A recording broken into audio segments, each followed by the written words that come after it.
Calisthenics में आपके एक चीज़ का ना होना उतना ही कॉमन है जितने आपके लाइफ में। हाँ, तो अगर आपने गैस कर लिया है तो मैं बता देता हूँ कि हाँ, हम इसमें बात करने वाले हैं पुलअप्स की। अब देखो, इसके ना होने की वजह से हमारे पास रेजिस्टेंट बैंड नहीं है। अरे पर हम तो लाना भूल गए ना। हाँ पता, लाना भूल गए, पर मैंने भी जो पुलअप सीखे हैं वो रेजिस्टेंट बैंड के साथ नहीं सीखे। वो क्या कहते हैं, आपदा को अवसर में बदल लिया।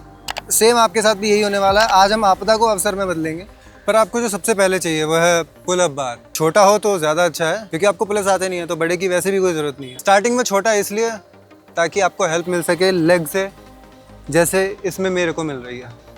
वो बात अलग है, हमारे पास बड़ा पुलअप है ही नहीं यहाँ पर। तो सबसे पहले जो हम करने वाले हैं वो है अपनी ग्रिप स्ट्रेंथ के ऊपर काम।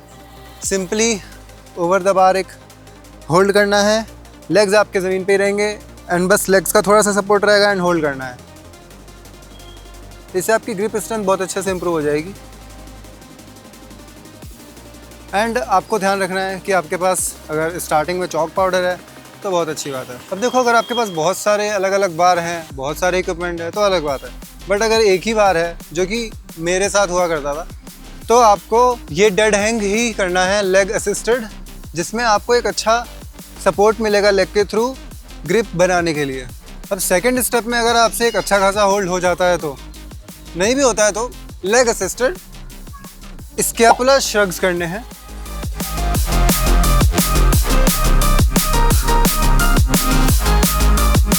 क्योंकि आपकी स्कैपुला की स्ट्रेंथनिंग बहुत ज़रूरी है और साथ में आपका माइंड मसल कनेक्शन भी बहुत ज़रूरी है।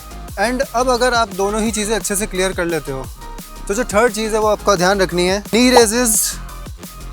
एंड इसके कोशिश करने हैं आपको 10 to 15 रेप्स करने की। ये हो जाए तो एडवांस लेग रेजेस, क्योंकि पुलअप्स में आपके कोर की स्ट्रेंथ होना बहुत ज़रूरी है। और ये उतना ही बड़ा सच है जितना बड़ा सच ये है कि आपको पुलअप्स नहीं आते। अब जो हमारा फोर्थ स्टेप है वो है फीट असिस्टेड पुलअप्स या फिर जंप पुलअप्स।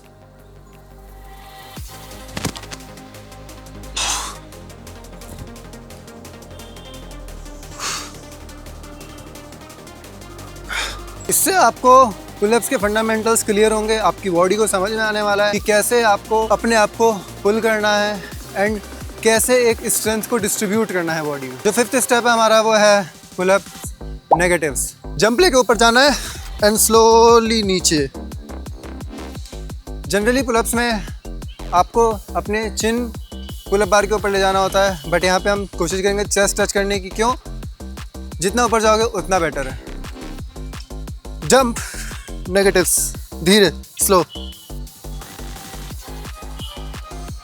सिक्स स्टेप में हमें हाफ पुलअप्स करने हैं। हाँ, हाफ पुलअप्स, क्योंकि फुल पुलअप्स अभी आपसे नहीं होंगे और ट्राई भी नहीं करना है, अननेसेसरी स्ट्रेस होगा बॉडी पे। होल्ड करना है, scapula shrug, half pullup, that's it, इतना ही। एंड जो सबसे लास्ट स्टेप है हमारा वो मैं आपको बताता हूँ।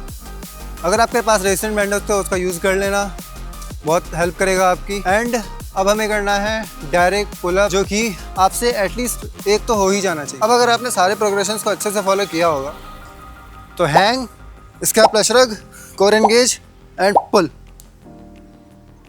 मुझे पता है पुलअप की जो जर्नी है वो काफ़ी इजी नहीं होती है एंड ये बहुत डिफ़िकल्ट है, बट कोई भी एक्सरसाइज, कोई भी वर्कआउट प्लान आपको इसमें हेल्प नहीं करने वाला। आपकी कंसिस्टेंसी ही आपको यहाँ तक लेके जाएगी। मैंने जितने भी प्रोग्रेशंस बताए हैं वो मैंने खुद भी फॉलो किए हैं, तभी आज मैं एटलीस्ट 25 पुलअप्स तो अचीव कर ही चुका हूँ।